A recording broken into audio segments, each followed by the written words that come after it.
Good morning students. Previous lecture में हम introduction to corrosion and types of corrosion पढ़ चुके हैं, जिसमें कि हमने थ्योरीज ऑफ कोरोजन पढ़ी थी कि ड्राई कोरोजन क्या होता है, जिसमें कि डायरेक्ट केमिकल कोरोजन होता है, या फिर इलेक्ट्रोकेमिकल कोरोजन, यानी कि जब इलेक्ट्रोकेमिकल सेल्स बनते हैं उसके द्वारा जो कोरोजन हो रहा है वो केमिकल कोरोजन है, जिसमें कि गैल्वेनिक सेल बनने के कारण कोरोजन होता है और कंसंट्रेशन सेल्स बनने के कारण कोरोजन होता है। आज हम पढ़ेंगे कि ये जो कोरोजन हो रहा है उसको कौन कौन से कारक प्रभावित करेंगे, यानी कब कोरोजन ज़्यादा होगा, किन कारणों की वजह से कोरोजन ज़्यादा होगा, तभी हम कोरोजन को कंट्रोल कर सकते हैं कि इन कारणों से कोरोजन ज़्यादा हो रहा है, तो हम उन्हीं को जान करके कोरोजन को कम कर सकते हैं, because we know that corrosion is a very harmful process. Okay, तो द एक्सटेंट ऑफ कोरोजन और rate of corrosion depends upon the following factors, जो कि हम अभी देखेंगे। Number 1, nature of metal. Nature of metal corrosion की rate को प्रभावित करती है, और दूसरा एनवायरनमेंट क्या है, सराउंडिंग कैसी है, वो भी रेट ऑफ कोरोजन को प्रभावित करती है।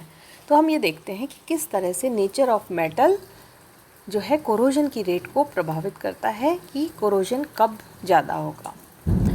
Number 1, position in galvanic series, यानी जो मेटल जिसका कि कोरोजन हो रहा है उसकी गैल्वेनिक सीरीज़ में पोजीशन क्या है, जो कि लास्ट लेक्चर में हमने इलेक्ट्रोकेमिकल सीरीज़ पढ़ी थी, जिसमें अधिक इलेक्ट्रोड पोटेंशियल वाले जो मेटल्स हैं वो ऊपर थे, जिनमें एल्कली मेटल्स आते हैं, और जो नीचे थे वो सब पैसिव मेटल्स थे, जो कि कैथोड बनाते हैं इलेक्ट्रोकेमिकल सेल बनते वक्त। तो when two metals are in electrical contact in the presence of electrolyte, the more active metal placed higher up in electrochemical series suffer corrosion, क्योंकि हम जानते हैं कि इलेक्ट्रोकेमिकल सीरीज़ में जिनकी पोजीशन ऊपर है, हाइड्रोजन के ऊपर है, उनका कोरोजन होता है, जबकि ये दो मेटल आपस में इलेक्ट्रिकल कांटेक्ट में हो। And the rate and severity of corrosion depends upon the difference in their position. अब इस इलेक्ट्रोकेमिकल सीरीज़ में जो दो मेटल हम अंडर कंसिडरेशन ले रहे हैं, वो जितनी पास होंगे रेट ऑफ कोरोजन उतना कम होगा, और एक दूसरे से जितना दूर होंगे, क्योंकि उनमें पोटेंशियल डिफरेंस ज़्यादा होगा, इस वजह से रेट ऑफ कोरोजन भी ज़्यादा होगा, यानी एनोड जो है वो ज़्यादा कोरोड होगा।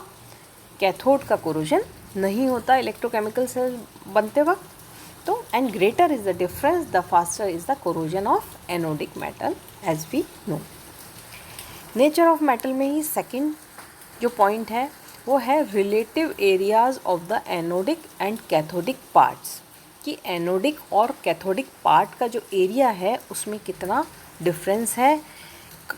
एनोडिक पार्ट का एरिया ज़्यादा होगा तब रेट ऑफ कोरोजन ज़्यादा होगा, या कैथोडिक एक पार्ट का एरिया ज़्यादा होगा, क्योंकि हम जानते हैं कि when two dissimilar metals are in contact the corrosion of the anodic part is directly proportional to the ratio of areas of the cathodic part and that of the anodic parts.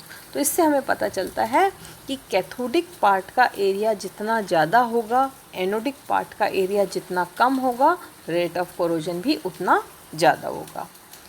Okay, if the anodic area is smaller there will be great demand for electrons by the larger cathodic area, so anode will undergo more corrosion.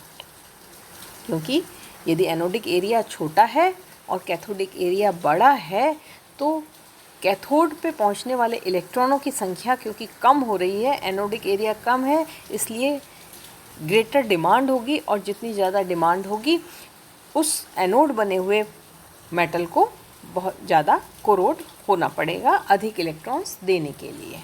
Okay, दस the small areas of anodic metal, example हम ले सकते हैं कि कोई steel pipe है copper के tank में, तो कॉपर यहाँ पर क्योंकि लेस एक्टिव मेटल है वो कैथोड बनाएगा गैल्वेनिक सेल में, और स्टील जो आयरन है वो एनोड है। ओके, तो स्टील पाइप है क्योंकि एक कॉपर टैंक में, तो स्टील पाइप का यदि एरिया कम है, कॉपर टैंक का जो बना हुआ जो कॉपर टैंक है उसका एरिया ज़्यादा है, तो रेट ऑफ कोरोजन ज़्यादा होगा, स्टील पाइप जल्दी से कोरोड हो जाएगा। Okay, this cause rapid destruction of anodic metal by corrosion effect, उसका ज़्यादा कोरोजन हो जाएगा स्टील पाइप का। ओके, नेचर ऑफ मेटल में थर्ड पॉइंट है purity of metal. Purity of metal जितना ज़्यादा यानी मेटल प्योर होगा, सेल्स बनने की संभावना कम होगी और कोरोजन कम होगा। तो किस तरह से इफेक्ट करेगा? Anodic part get corroded due to the formation of minute और टाइनी इलेक्ट्रोकेमिकल सेल्स। यदि मेटल प्योर नहीं है, उसमें कोई इम्प्योरिटी है, तो छोटे छोटे इलेक्ट्रोकेमिकल सेल्स बन जाएंगे और इस वजह से एनोड बनी हुई धातु का कोरोजन ज़्यादा होगा। यानी कि इन इम्प्योर मेटल्स एग्जाम्पल हम लें जैसे zinc metal containing impurity of iron और लेड। जिंक मेटल है जिसमें कि आयरन या लेड की इम्प्योरिटी है, this undergoes corrosion of zinc around the impurity. तो जिंक के चारों ओर जितनी इम्प्योरिटी है, इस वजह से जिंक का कोरोजन होना स्टार्ट हो जाएगा, क्योंकि यह मेटल एनोड बना रही है due to the formation of local electrochemical cells. The rate and extent of corrosion increase with the increase exposure in environment and the amount of impurity.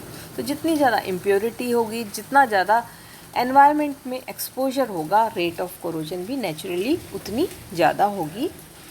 We can say corrosion resistant metals are those which have higher purity. तो जितने ज़्यादा pure metal है उनको हम consider कर सकते हैं कि they are corrosion resistant metal. जितनी इम्प्योरिटी होगी, रेट ऑफ कोरोजन भी उतना ज़्यादा होगा इलेक्ट्रोकेमिकल सेल्स बनने के कारण। तो ये हम समझ सकते हैं। तो थर्ड पॉइंट इसमें हम ले सकते हैं नेचर ऑफ सरफेस फिल्म। तो सरफेस फिल्म जैसा कि हमने प्रीवियस लेक्चर में देखा, ऑक्सीडेशन होने की वजह से या ड्राई कोरोजन होने की वजह से मेटल की सरफेस पर एक ऑक्साइड फिल्म बन जाती है। तो ये ऑक्साइड फिल्म किस तरह की बन रही है, ये भी डिपेंड करता है कि वो किस मेटल की ऑक्साइड फिल्म है। तो इस वजह से ही रेट ऑफ कोरोजन भी डिसाइड होता है। In aerated atmosphere all metals get covered with thin metal oxide film. तो थिन ऑक्साइड फिल्म से सभी मेटल एरेटेड एटमॉस्फेयर में कवर हो जाती हैं। लेकिन एक बार कवर हो जाने के बाद क्या आगे कोरोजन होगा या कोरोजन एक बार होने के बाद रुक जाएगा, ये डिपेंड करता है कि ये ऑक्साइड फिल्म हम जानते हैं कि किस मेटल पर बनी हुई है। ओके, तो thickness varies with the nature of metal and temperature. अब हम एग्जांपल ले सकते हैं जैसे कि metals like magnesium, calcium, lithium, sodium, calcium and barium. They form oxide film of lesser volume. तो इनके ऊपर जो ऑक्साइड फिल्म बनती है एरेटेड एटमॉस्फेयर में, उसका वॉल्यूम बेस मेटल के वॉल्यूम से कम होता है, तो वो पतली होती है या हम कह सकते हैं पोरस होती है। So it is porous and oxygen can diffuse through the pore and bring about further corrosion, जिससे कि आगे कोरोजन होता रहता है, वो बंद नहीं होता है। इसके अपोजिट हम देख सकते हैं कि जो हैवी मेटल्स हैं उनमें बनने वाली ऑक्साइड फिल्म का जो वॉल्यूम है वो ज़्यादा होता है, वो थिक होती है, इस वजह से वो उसको अच्छी तरह से कवर कर लेती है और आगे कोरोजन नहीं होता। और मेटल जैसे कि टाइटेनियम, एल्यूमिनियम, क्रोमियम एंड निकल, ये पैसिव मेटल के जैसे कंसीडर होती हैं, इसलिए they form highly protective film. इस वजह से भी इनका कोरोजन नहीं होता आगे। तो इस तरह से हमने देखा कि नेचर ऑफ सरफेस फिल्म भी डिसाइड करती है रेट ऑफ कोरोजन को। ओके, नंबर 4 पॉइंट इसमें हम ले सकते हैं सॉल्युबिलिटी ऑफ कोरोजन प्रोडक्ट, कि जो कोरोजन प्रोडक्ट बन रहा है रिएक्शंस के बाद, एनोडिक रिएक्शन और जो कैथोडिक रिएक्शन हो रही है इलेक्ट्रोकेमिकल सेल्स बनते समय, तो उनके जो प्रोडक्ट हैं वो आपस में कंबाइन करके, यानी पॉजिटिव आयंस और नेगेटिव आयंस मिलकर जो प्रोडक्ट का निर्माण कर रहे हैं, तो ये प्रोडक्ट क्या सॉल्युबल है या इनसॉल्युबल है। तो corrosion proceeds at a faster rate if the corrosion product is soluble in the medium. तो इस तरह से जो विद्युत रासायनिक सेल बन रहे हैं उनमें जब कोरोजन हो रहा है और कोरोजन प्रोडक्ट बनने वाला जो संक्षारण से जो उत्पाद बन रहा है वो यदि सॉल्युबल है तो रेट ऑफ कोरोजन भी ज़्यादा होगा। Number 5 point nature of metal में हम ले सकते हैं वोलेटिलिटी ऑफ कोरोजन प्रोडक्ट, कि यदि बनने वाला कोरोजन प्रोडक्ट वोलेटाइल है तो भी क्या होगा, रेट ऑफ कोरोजन या एक्सटेंट ऑफ कोरोजन भी ज़्यादा होगा। If corrosion product is volatile in nature, it volatilizes as soon as it is formed, thereby leaving the underlying metal surface exposed for further attack. Okay? जैसे कि हमने example लिया था molybdenum oxide का, कि मोलिब्डेनम की जो धातु है उससे बनने वाला जो ऑक्साइड है MoO3, उसका नेचर वोलेटाइल होता है, यानी ऑक्साइड फिल्म बनने के बाद वातावरण में उड़ जाती है।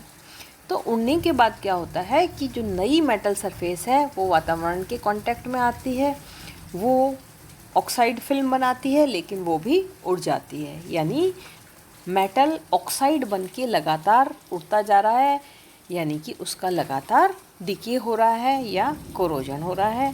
तो हम कह सकते हैं कि यदि वोलेटाइल है कोरोजन प्रोडक्ट तो भी रेट ऑफ कोरोजन ज़्यादा होगी। ओके, इसी में सेकंड पॉइंट है नेचर ऑफ कोरोडिंग एनवायरनमेंट, कि कोरोडिंग एनवायरनमेंट जो उसके चारों तरफ का है वो किस प्रकार का है, वो भी रेट ऑफ कोरोजन को इफ़ेक्ट करता है। तो नंबर 1 टेम्परेचर, तापक्रम क्या है वहाँ का, कि यदि टेम्परेचर ज़्यादा है तो रेट ऑफ कोरोजन भी ज़्यादा होगी। दूसरा ह्यूमिडिटी, यदि ह्यूमिडिटी ज़्यादा है वातावरण में तो भी रेट ऑफ कोरोजन ज़्यादा होगी, क्योंकि हमने देखा है कि आयरन में रस्टिंग कब ज़्यादा होती है, ह्यूमिड एटमॉस्फेयर में, क्योंकि ड्राई एटमॉस्फेयर में आयरन का कोरोजन उतना नहीं होता। उसके अलावा नेचर ऑफ मॉइस्चर भी रेट ऑफ कोरोजन को डिसाइड करता है। ये जो मॉइस्चर का जो सोर्स है वो कहाँ से आ रहा है, यदि वो रेनी वाटर है तो रेनी वाटर होने की वजह से क्या होता है, वो फोर्स से आता है और ऑक्साइड फिल्म उसके साथ बह जाती है ना, तो उसकी वजह से भी क्या होता है, रेट ऑफ कोरोजन बढ़ती जाती है। Okay, rain water wash away a good part of oxide film apart from supplying moisture to this for electrochemical attack. Okay, third point हम इसमें ले सकते हैं presence of impurity in atmosphere, कि atmosphere में यदि किसी प्रकार की इम्प्योरिटी हैं या अदर गैसेस हैं, अदर केमिकल्स हैं, तो वो भी रेट ऑफ कोरोजन को डिसाइड करते हैं। हम जानते हैं कि जहाँ पर इंडस्ट्रीज़ ज़्यादा हैं वहाँ पर नॉर्मल गैसेस के साथ साथ carbon dioxide, sulphur dioxide, sulphur, H2S यानी हाइड्रोजन सल्फाइड, और कुछ एसिडिक फ्यूम्स जैसे कि HCl के और H2SO4 के भी हो सकते हैं।